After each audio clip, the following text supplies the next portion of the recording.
Доброго дня, шановні глядачі! Сьогодні поговоримо про День Святого Валентина, свято всіх закоханих, і подивимось монети, присвячені цьому святу. Історія його починається приблизно в 269 році. В той час Римською імперією правив імператор Клавдій II. Воююча римська армія відчувала гостру нестачу солдатів для військових походів, і імператор був переконаний, що винні в цьому шлюби, бо одружений легіонер думає набагато менше про славу імперії, ніж про те, як прогодувати свою сім'ю. І, як завжди трапляється з адміністративними рішеннями, імператор знайшов простий вихід. Він видав указ, що забороняв легіонерам одружуватись. Але по легенді знайшовся священник на ім'я Валентин, який порушив наказ імператора і тайно одружував легіонерів з їх коханими. Ясна річ, як тільки про це дізнався імператор, він вирішив його злочинну діяльність припинити. І Валентина засудили до страти. Згодом, як християнський мученик, який постраждав за віру, Валентин був канонізований. А в 496 році римський папа Геласіус І оголосив 14 лютого Днем Святого Валентина. Правда, з 1969 року в результаті реформи Святий Валентин був вилучений з літургійного календаря католицької церкви, разом з іншими римськими святими, відомості про життя яких суперечливі та недостовірні. Але про яку логіку можна казати, коли мова йде про кохання? А тепер декілька цікавих фактів.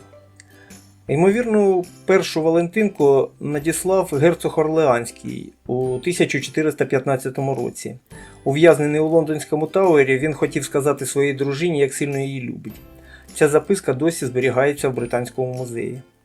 А першою жінкою, яка надіслала Валентинку, була Марджорі Брюс в 1477 році, яка, відправляючи листа своєму нареченому, також додала листівку з любовними віршами.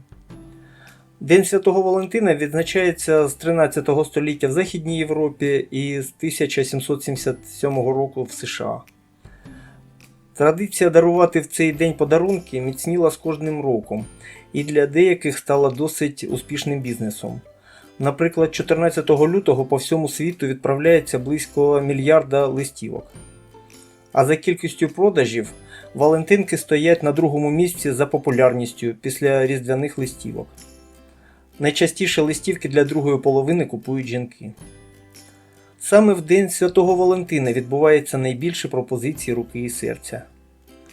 В Японії традиція дарувати цього дня солодке з'явилась з подачі однієї великої фірми з виробництва шоколаду. Там почали святкувати День Святого Валентина в 30-ті роки минулого століття. І до сих пір шоколад залишається найпоширенішим подарунком. А у Кореї люди без пари, які не отримали подарунка на День Святого Валентина, йдуть до ресторану для одиноких і їдять там чорну локшину, щоб оплакати свою самотність.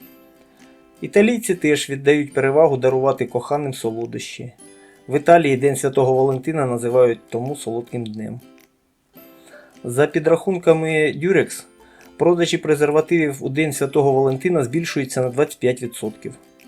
Цікаво, що через місяць після Дня Святого Валентина в березні продається найбільше тестів на вагітність. Свято всіх закоханих поширене по всьому світу. Проте є і країни, в яких відзначати День Святого Валентина не прийнято або навіть заборонено.